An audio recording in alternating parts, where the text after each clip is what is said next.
petit récap de ce mock meet. Alors ceux qui ne savent pas ce que c'est un mock meet, c'est en fait une compétition pour de faux, si vous voulez. Ça permet de se mettre en condition de compétition, de se donner une échéance et de s'entraîner en condition de compétition, donc avec les 3 mouvements à la suite. Ceux qui ne connaissent pas la force athlétique, donc c'est un sport de force qui est basé sur les 3 mouvements principaux qu'on trouve souvent en musculation standard. Le squat, le développé couché, le soulevé de terre. Vous avez 3 essais par mouvement. Il faut faire le plus de charge possible sur vos 3 essais. Et vos 3 meilleurs essais sont additionnés. Ça fait votre total votre total général et ça fait votre classement. Voilà. Donc là on voit le warm-up au squat, les répétitions de chauffe. Entre temps, je vais faire un petit tuto genouillard pour ceux qui pratiquent déjà. Ça peut être intéressant. Donc voilà comment je les mets. Je les enfile déjà normalement sans les plier. Ensuite, je replie légèrement la partie basse sur peut-être 2-3 cm max. Je replie beaucoup plus la partie haute. Ensuite, je saisis par la partie basse. Et le fait d'avoir moins de partie en bas, ça permet en fait de glisser avec plus de force et plus haut la genouillère. Ceux qui font pas ça, vous pouvez essayer, vous verrez la différence. Ça permet vraiment de la monter plus haut. Donc pour ceux qui ont des genouillères vraiment serrées comme moi ici, ça permet d'optimiser en fait optimiser la pose des genouillères. Donc en fait voilà, vous déroulez ensuite en haut, en bas, vous assurez qu'il n'y ait pas de bosse derrière. Et voilà. On enchaîne avec le squat, les vrais essais cette fois. Donc première barre à 200 kg. C'est d'être un peu décisif en fait, cette première barre. J'avais deux facteurs à gérer. Première chose, un reste de blessure au genou gauche qui m'embête beaucoup sur le squat, donc je suis obligé de vraiment contrôler à fond mes répétitions, c'est vraiment pas évident. Et un manque de sommeil à répétition. Ces dernières nuits, j'ai eu vraiment des problèmes d'insomnie. Donc là, j'attaque vraiment fatigué et vraiment très loin d'être en condition physique optimale, quoi. Malgré tout, la première répétition à 200 kg passe plutôt pas mal. Bon, je me dis, il y a peut-être moyen de faire quelque chose.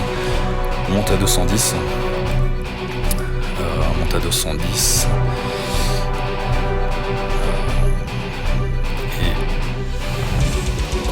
Descente, ça monte plutôt bien, mais j'avais un petit doute sur l'amplitude.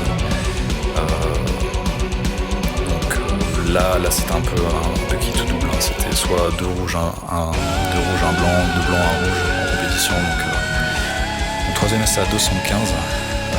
L'idée c'était vraiment d'essayer de plus appuyer cette amplitude pour ne pas avoir de doute, ne pas avoir de regret surtout.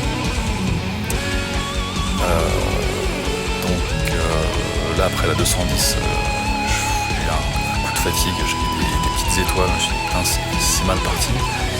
Mais finalement, voilà, j'ai bien contrôlé, ça grind à mort, mais ça monte quand même. Cette fois pas de doute sur l'amplitude.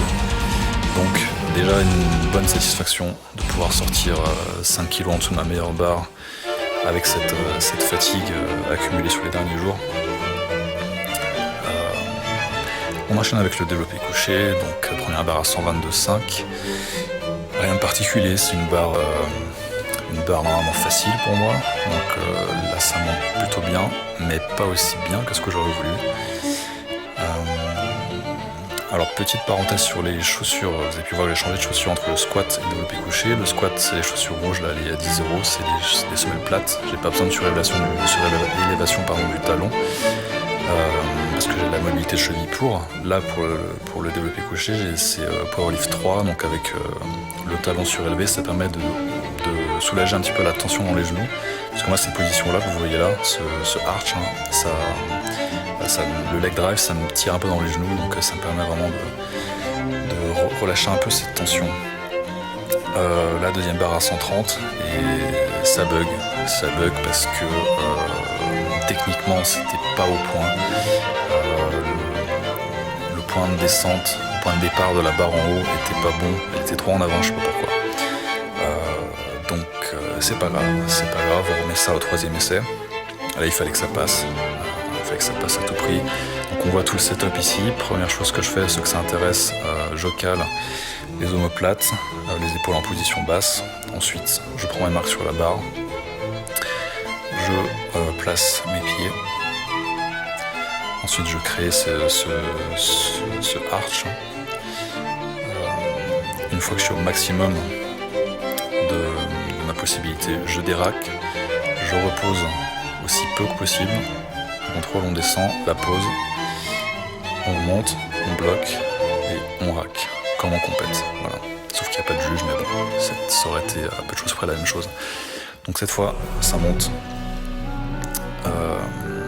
Le soulevé de terre, donc là on a les reps de chauffe, hein, le warm-up 190, 210.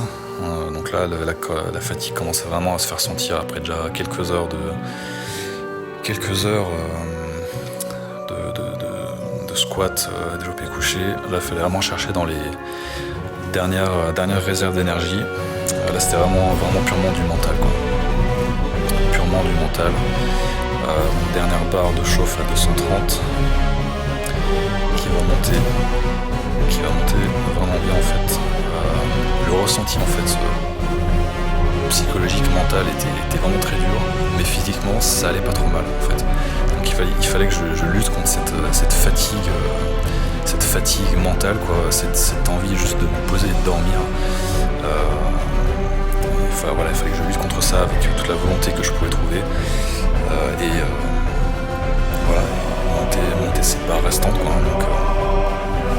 Donc là je misais sur 2 essais, j'ai pas la pêche, je vais faire 3 essais au début, donc stratégie un peu différente, je commence un petit peu plus léger qu'à la dernière compète, donc j'ai 245, tout allait jouer sur comment celle-ci allait monter, elle monte plutôt bien, et là ça me permettait de déterminer en fait le poids que j'allais choisir pour ma deuxième barre, et j'ai décidé de monter à 257,5, ce qui est une progression de 2,5 kg par rapport à ma meilleure barre en compète, qui était 255. Donc là, voilà, il fallait que ça monte. C'était pas évident parce que, comme je disais, c'était vraiment tout à la volonté. Il n'y avait pas de public en plus, donc pas la hype de la vraie compétition, quoi, hein, avec tout le monde qui t'encourage, qui gueule, avec les autres lifters qui passent avant, qui passent derrière, qui te motivent à fond, quoi. Là, c'est vraiment tout seul face à soi-même. Et il faut se battre dans sa tête, quoi. Donc c'est une barre que j'ai déjà passée plusieurs fois, donc il y avait moyen qu'elle passe. Hein. J'étais allé à moitié confiant, on va dire, mais avec une appréhension quand même, avec cet état de fatigue là. Mais finalement, ça va monter, ça monte lentement, ça verrouille lentement, mais ça verrouille quand même. Je m'assure que tout est bien verrouillé, les genoux, les épaules. Et là, je suis content parce que je sais que c'est fini, que la progression, elle est là. Malgré cet état de fatigue, j'ai réussi à m'en sortir. Et là, c'est un peu la délivrance, un peu le soulagement.